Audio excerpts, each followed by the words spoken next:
Estamos de volta com o Educadoc. Meu nome é Hugo Regis e hoje a gente vai estar recebendo Catarina Gonçalves, que é professora do Centro de Educação da UFPE, possui graduação em Pedagogia, especialização em Gestão Educacional, mestrado e doutorado em Educação e pesquisa sobre conflitos e violência na escola, com ênfase às situações de bullying, práticas de desengajamento moral e formação de educadores e educadoras para a gestão de conflitos. Catarina, seja bem-vinda. Obrigada, Hugo. Obrigada pelo convite. É um prazer estar aqui conversando com vocês. O prazer é todo nosso. Catarina, me fala uma coisa. Desengajamento moral é um termo novo pra gente. O que seria desengajamento moral? Desengajamento moral é um conceito da psicologia social que foi cunhado por um autor chamado Albert Bandura e que ele vai fazer referência a práticas que nós vamos aderindo para agir de forma contrária a valores que a gente conserva sem sentir por isso culpa. Então, ele nomeia desengajamentos morais como mecanismos autoexonerativos que o sujeito aciona para justificar condutas que são contrárias, inclusive, a valores que ele julga conservar. Então, por exemplo, no Brasil, ainda se considera para muitos que uma mulher que foi estuprada, ela assim o foi porque estava de roupa curta. Então, é óbvio que o estupro é uma coisa condenável, mas por que é que algumas pessoas justificam o estupro porque a mulher estava de saia curta? Então, o Albert Bandura vai dizer que isso é uma prática de desengajamento moral. A pessoa se desengaja daquele valor que ela conserva. Uhum. Porque se você perguntar para ela, você é a favor do estupro? Obviamente ela vai dizer que não. Mas diante de uma mulher de saia curta, ela justifica isso até culpando a própria A própria vítima. vítima, E exato. aí, nesse sentido, tem 8 mecanismos que o Bandura vai eleger para dizer que pessoas que não são necessariamente imorais, como se diz no popular, não Uhum. é? Ajam contrário aos valores que elas julgam conservar. Então, ela culpa a vítima, ela desumaniza. Então, por exemplo, quando a gente vê uma chacina no presídio e você vai Uhum. ali ler comentários àquela reportagem, muitas pessoas vão dizer: ah, mas tudo bem, ali só tinham monstros. Então, tira a condição Entendi. humana dessas pessoas, ou difunde a responsabilidade. Todo mundo faz isso, então aquilo que era um problema não é. Ou usa uma linguagem eufemística, em casos de bullying, por exemplo, dizendo eu só estou brincando. Então, Uhum. brincadeira não é imoral, mas a violência é. Então, são reconfigurações de uma ação imoral, transformando-a a partir de explicações do ponto de vista da razão plausíveis, entre aspas, não é? Aham. Para justificar esse ato e não sentir por isso culpa. Isso naturalizaria a violência Os nessa desen... discussão. Isso, os desengajamentos morais, eles são terríveis porque eles justificam. E para que a gente considere algo um problema, a gente precisa reconhecê-lo como um problema. Os desengajamentos mascaram o problema porque reconfiguram o problema, inclusive justificando. Que interessante. Catarina, me fala um pouco desse teu percurso. Como é que você chegou no tema violência na escola? Eu acredito que tenha sido um percurso de pesquisa, de observação. Como é que você chega nesse tema e como é que você diz assim, nossa, esse tema é relevante, eu preciso falar sobre isso? Nos anos 2000, eu começo o meu curso de pedagogia e, estudando na graduação, eu fui identificando que a gente aprendia muitas coisas sobre metodologia, sobre didática, sobre avaliação. Mas quando eu fui para o campo do estágio, né, e rapidamente fui me tornando professora, eu fui percebendo que muitas respostas do cotidiano da escola a graduação não nos dava. Então, a escola está permeada de conflito, de violência, de indisciplina, e muitas vezes eu não sabia como lidar com aqueles fenômenos.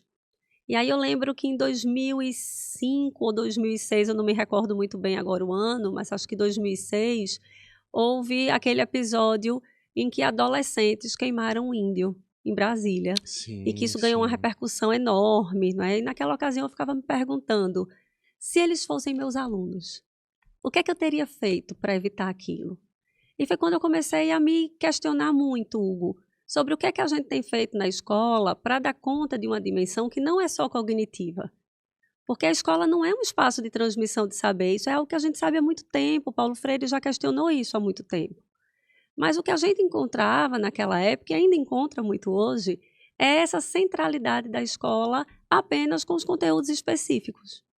Então eu comecei a olhar para esse fenômeno com muito mais curiosidade. Uhum. E naquela ocasião eu já estava me preparando para o mestrado e aí pensando o que é que eu vou fazer, ainda muito inquieta. E foi então que eu fui nesses estudos mais autodidatas mesmo, chegando a um fenômeno que no Brasil era pouquíssimo estudado, que eram as práticas de bullying. E aí eu ingresso no mestrado em 2008, sob a orientação do professor Fernando Andrade, na UFPB, e começo a estudar o bullying como um fenômeno de violência escolar, pouco estudado naquela ocasião ainda. Sim. A gente tinha pouquíssimos estudos no Brasil. Quando eu falava, por exemplo, que eu estudava bullying, algumas pessoas brincavam comigo se era o bullying de café. Hoje é um termo que se popularizou, toda criança, todo adolescente sabe o que é, foi incorporado, inclusive, ao dicionário, né, da língua portuguesa, mas naquela ocasião não. E aí, no mestrado, eu fiquei muito impressionada, porque eu estudava qual era a concepção que os professores tinham a respeito desse fenômeno. E a minha dissertação, eu lembro que ela me deixou em profundas crises existenciais. Eu imagino. Porque os professores nem reconheciam isso como um problema e muitas vezes eles responsabilizavam o alvo do problema. O problema era o menino que sofria, ou que era frágil, ou que fez por onde, não sabia se defender, essa geração muito frágil.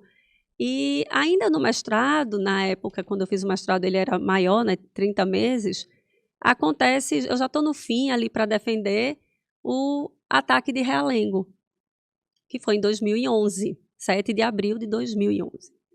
E naquela ocasião eu fiquei, como todo brasileiro, consternada com aquilo, e se fez uma relação muito grande entre os episódios de massacre e as práticas de bullying, porque, evidentemente, os achados investigativos faziam essa correlação de que aquele jovem que adentra a escola e mata e fere, ele tinha sido alvo de bullying naquela mesma escola.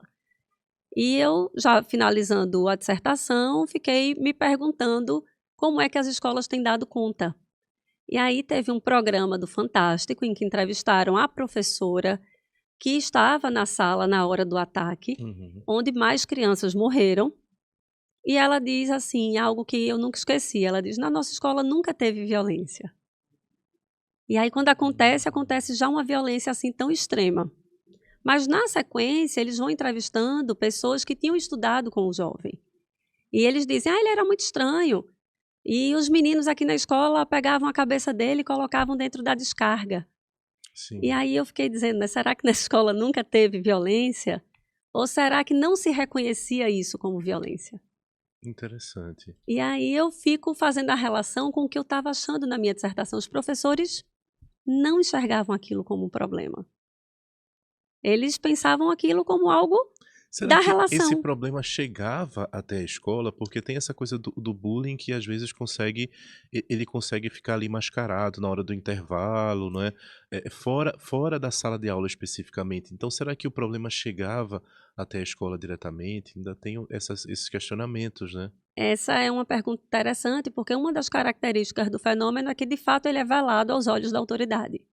Então, o alvo de bullying, de modo geral, não conta, não busca ajuda, ele tem uma crença de que aquele problema não vai ser resolvido, ele tem uma imagem de si distorcida, ele termina também achando que ele tem algum merecimento daquelas violências, mas o que a gente apontava já naquela época era que a escola não pode se agarrar a essa característica do fenômeno para ignorá-lo. Há outras formas de se tomar conhecimento, de se buscar o clima, de se cuidar das relações. Mas a escola ainda não entendia aquilo como uma parte que lhe cabia nesse latifúndio. Esse era algo mais do âmbito privado, da família, do menino, né?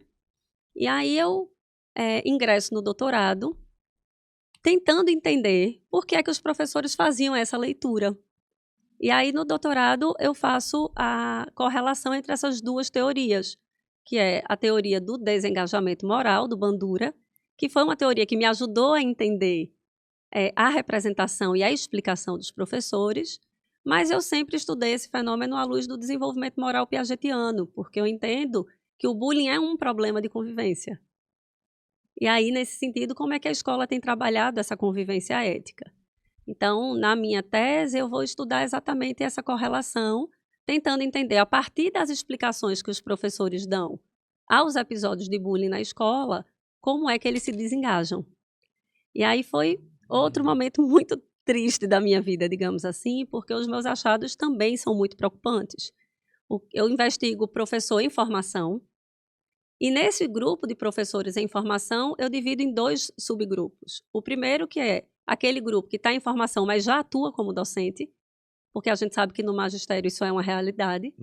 E aquele grupo que está em formação, mas ainda não atua como docente. E o grupo que atuava como docente, contrário à minha hipótese inicial, era mais desengajado do que o grupo que não atuava.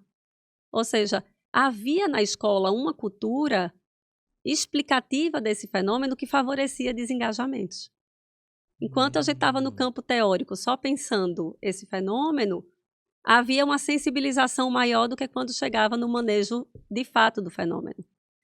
E aí foi desse lugar que eu comecei a pensar sobre os desengajamentos também e pensar como é que a gente lida, então, com uma formação que seja eficaz, não só para dizer ao professor o que ele precisa fazer, mas para ajudar o professor a reconhecer que os problemas de convivência também são objeto do trabalho pedagógico. E esse processo de reconhecimento, de não reconhecimento, digamos assim, ele, para mim, também é violento. Porque quando a gente não reconhece, a gente ignora. Então, ignorar também é violência, né? Porque quando a gente estava falando sobre violência na escola aqui, eu disse, olha, vamos trazer pessoas para dizer que o problema não são os estudantes. Porque quem está lá fora acha que é o estudante que traz a violência, é o estudante que consome drogas na escola, é ele que traz o traficante para a escola porque ele consome, é ele que bate, é ele que joga a banca, quando tem uma briga ele joga a banca para cima. Eu disse, ó, gente, eu acho que os nossos adolescentes, eles são resultado de um processo de violência que ele é externo à escola. A gente começa dessa discussão, né? Porque o Bourdieu, ele fala na teoria da reprodução, né? Ele diz a escola reproduz a luta de classes. Então, tem sempre essa coisa da gente achar que a escola é o fim por si, né? O estudante está ali, ele já está pronto, ele tem que cumprir todas as normas e regras, quando o processo de socialização, ele também acontece na escola, que a gente chama de socialização secundária. Primária seria a família. E eu achei interessante quando você falou sobre o caso do homem que teve o corpo incendiado em Brasília, e eu lembro nas reportagens que o jovem que incendiou, acho que era mais de um na época, não lembro, né? Eram 3, mas um deles fala assim, mas a gente pensou que era um mendigo. Aí quando você traz essa discussão do desengajamento moral, isso me veio automaticamente à mente. Quer dizer que se fosse... né? Desumaniza. Se fosse um mendigo podia, porque ele é propriedade da rua, né? Ele é um objeto. É indigente. É indigente. Então cabe como uma luva, né? Tira a característica humana da pessoa e, portanto, não sinto culpa de queimar um objeto. Sim. Mas sentiria culpa se, por exemplo, ele acidentalmente tivesse ateado fogo num colega da sua própria sala. Sim, claro. Que ele reconhecesse como humano. Interessante. Agora, Catarina, me diz uma coisa. Você falou que os professores que estavam no exercício do magistério tinham mais dificuldade com esse reconhecimento do que os profissionais que estavam ainda em formação. Você acha que isso se dá também pelo exercício do magistério? Porque é difícil falar sobre educação no país, né? A gente fala de salas de aula superlotadas, a gente fala da dificuldade que profissionais de educação têm, porque eles assumem esse espaço educativo quase que sozinhos. Eu sou professor de carreira e eu lembro quando eu comecei, comecei no estado, né, e tocava a campainha, a gente tinha que subir para as salas, a gente subia completamente só. E eu não tinha nem familiaridade com esses instrumentos, né, com caderneta, com nada disso. E não tem formação, né? A gente começa vai lá e faz, a gente aprende sozinho no dia a dia. E eu me sentia muito solitário nisso, sabe? E no meu primeiro dia de aula no estado teve uma briga. Uma briga de 2 meninos, assim, na sala. Aí eu fui lá, peguei os meninos, eu disse, nossa, a gente vai ter que descer e ir pra gestão da escola. Nisso, como é que eu fazia? Como é que eu levava os meninos e deixava a sala sozinha? Porque a orientação é que a gente não podia nunca deixar a sala só, porque os problemas do corredor se davam, porque a gente deixava os meninos saírem. Será que não existe uma solidão nessa coisa da educação, que acaba, o professor acaba ficando meio que dormente ali, sabe? Eu vou dar a minha aula, vou fazer sabe, o que é a minha obrigação e vou embora. Será que... Como é que é? Como foi essa tua avaliação? Eu fiquei interessado agora nessa... A gente parte do pressuposto, não é, Hugo, que, assim, os saberes que o professor constrói, e aí Maurício Tardif vai explicar isso para a gente muito bem, são diversos. Né? Tardif, quando vai falar de saberes docentes, ou seja, aquilo que a gente sabe para poder ensinar, ou seja, como é que eu manejo um conflito entre os meninos? É um saber docente. Porque manejar conflito na escola é diferente da polícia manejar um conflito na rua. Claro. Não é? Então, tudo que envolve a atividade do professor é o que Tardif chama de saberes docentes. E o que ele diz é, o saber docente não é só o saber da formação inicial. O professor que está ali ainda na formação, mas não está na escola, ele tem o saber da formação inicial e o saber que a gente chama experiencial, ou seja, o saber que eu fui construindo ao longo da minha vida, não é? O professor que está na escola, não. Ele tem o saber da formação inicial, ele tem o saber experiencial, mas ele tem o saber da própria escola. Claro. Porque há coisas que você sabe hoje que você não sabia naquele seu primeiro dia e que você aprendeu com os alunos, com os outros pares, com o cotidiano, com os conflitos. Então, Tardif vai dizer que no exercício profissional do magistério, os saberes da própria prática, eles são saberes que estão ali atuando na nossa tomada de decisão. Então, quando eu chego na escola e, em primeiro lugar, eu não tenho formação, eu vou repulsar aquilo que eu não sei fazer. Claro. Porque se eu estou lá na formação inicial e eu tenho aula de metodologia do ensino da língua portuguesa, eu tenho aula de metodologia do ensino da matemática, de ciências, eu tenho aula sobre avaliação, eu tenho aula sobre planejamento. Eu vou entendendo que tudo isso me cabe nesse latifúndio de ser professor. Se eu não tenho nenhuma formação, nem inicial, nem continuada, para mediar conflito, para lidar com a violência, eu vou compreender que isso não faz parte do meu exercício. Não é meu papel como professor. E a gente há de concordar, você é professor, também sou, que não é fácil lidar com conflito. É extremamente desafiador. E aí o professor diz, isso não me cabe, chama a polícia, chama a família, chama o conselho tutelar, chama a gestão.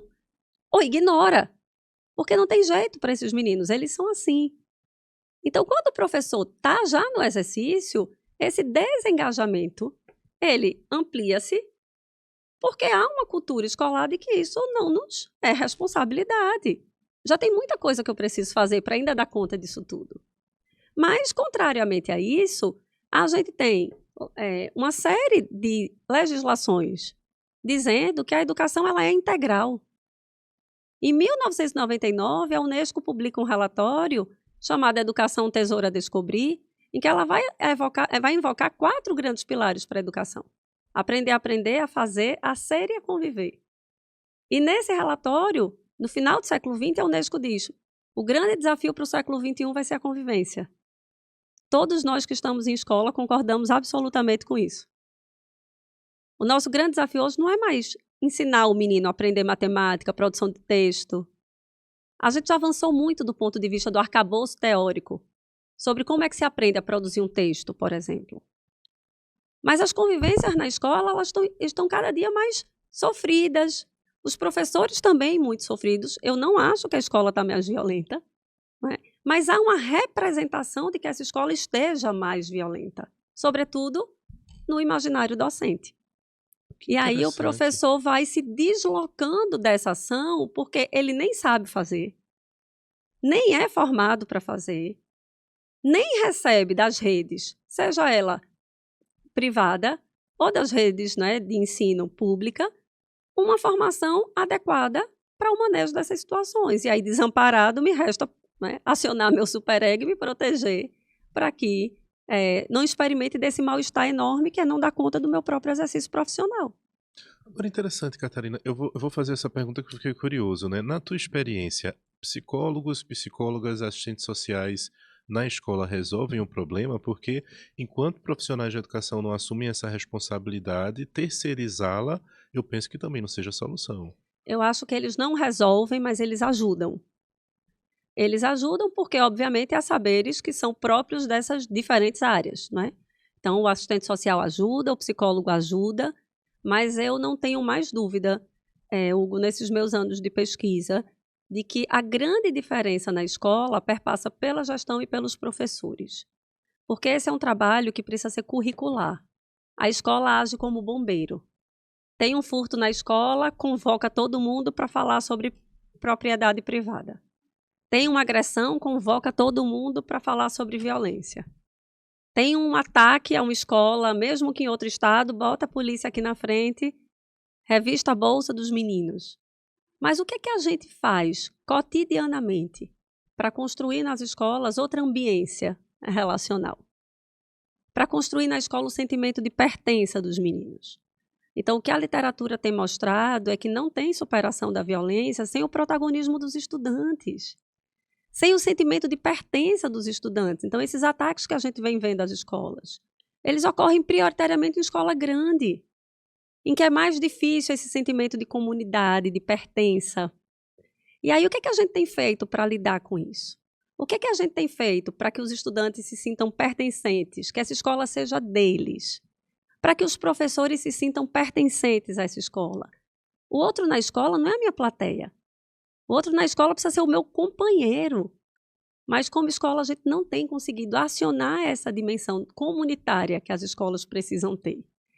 E aí a gente fica terceirizando esse problema. Quando é para o psicólogo e para o assistente social ainda está ótimo. Mas o que a gente tem visto nos últimos anos é uma terceirização para a polícia. É uma busca por detector de metal, por inspecionar os meninos, por negar a intimidade. E aí a gente vai pensando que essa escola ela não vai enfrentar o problema da violência aderindo aos mesmos mecanismos da violência. A gente só vai enfrentar a violência aderindo àquilo que nos caracteriza como escola, que é essa dimensão republicana, democrática, comunitária, colaborativa. Porque a escola, Hugo, eu não tenho dúvida, ela não pode tudo, mas a escola pode muito. E quando uma escola se mobiliza numa ação coletiva de construção de uma comunidade escolar, ela faz toda a diferença. Catarina, a gente está chegando já daqui a pouquinho no final desse primeiro bloco, mas eu tenho uma curiosidade de saber qual é a tua opinião sobre as escolas militares. A gente passou um tempo discutindo aí na educação, né, sobre a égide de que as escolas militares protegiam, as escolas estavam protegidas da violência, e eu acho que é justamente ao contrário. Mas qual seria a tua opinião sobre as escolas militares? Eu acho que a primeira coisa que a gente precisa para discutir uma escola militar como forma de enfrentamento da violência é refletir o que é violência. A violência não é praticada na escola apenas pelo estudante. O Charlot, ele vai dizer que há 3 formas de violência escolar, que é a violência contra a escola, que são as destruições dos prédios, dos patrimônios, contra o professor, não é?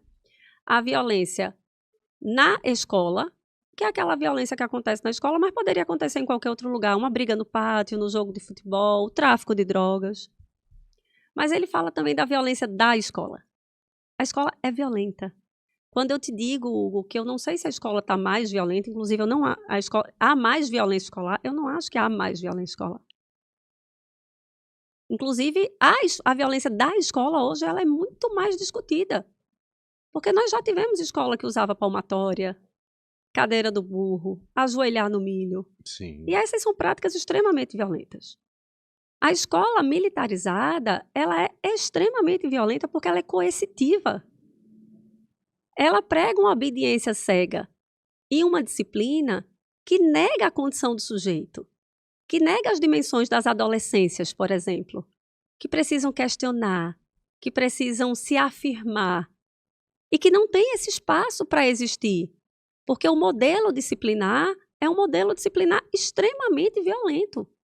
E aí, a minha opinião sobre as escolas militarizadas, e aí ela não está só no âmbito da militarização, a gente tem hoje grupos de pesquisadores, como a Catarina Santos da Universidade de Brasília, não é? O professor Daniel Carax da Universidade de São Paulo, que se debruçou bastante sobre as escolas militarizadas, elas são, pela sua natureza política, já violentas. Então, como é que você pode falar de uma escola que enfrenta a violência quando a própria escola é a representação da violência? Entendi, entendi. Então, era aí que eu queria chegar, né? O que a gente entende como violência, porque eu volto ao desengajamento moral, né? A gente falando que a violência ela é responsabilidade do adolescente, e é muito, é terrível fazer isso, porque ele já é o resultado dessa violência. Aliás, ele sofre o resultado dessa violência. Quando ele sai de casa, e eu tô falando das escolas periféricas, porque quando você fala de escolas grandes, eu vou compreender que essas escolas elas não estão necessariamente dentro das comunidades. Elas estão ali nos limites, né? Como o caso das escolas do centro do Recife, Uhum. você vai ter escolas grandes, prédios grandes, salas amplas. Quando você vai para as escolas da periferia, elas são menores, porque elas são pensadas para atender aquela comunidade interna, digamos assim. Então, se a escola é pensada para atender a comunidade interna, eu tenho o pai, eu tenho a mãe, que está ali, não é? Às vezes a mãe passa ali na frente da escola, eu posso pedir para chamar o pai, eu vou chamar seu pai ali para a gente conversar com ele. Tá todo mundo muito próximo. Nas escolas grandes do centro, esse pai, ele deixa a criança na escola e vai para o trabalho. E olhe lá, né? E olhe lá, Eu estou nessa escola, mas esta não é a minha escola. Eu não faço parte dessa escola. assim, ela não está na minha comunidade, né? Não. E essa escola também não reconhece quais são as violências que esse adolescente sofre quando ele sai de casa e ele passa por um corpo estendido na rua, ele tem o esgoto a céu aberto na, Ele não na, se na rua dele, alimentou. ele não se alimentou. E a escola ignora, como se Isso. ele, ao entrar na escola, ele passasse por um portal mágico, em que toda a sua história de vida fica fora da escola e que a escola segue sendo violenta quando ela nega todo esse contexto desse menino, dessa menina que está na escola existindo. A escola não prepara para a vida, a escola é a vida. E quando a escola nega a vida, ela já é violenta. Catarina, vamos dar uma pausa para um intervalo. A gente volta daqui a pouco falando sobre isso e falando um pouquinho sobre violência simbólica, que eu acho que você tem muito a dizer pra gente. Pode ser? Com certeza. A gente volta daqui a pouco, então.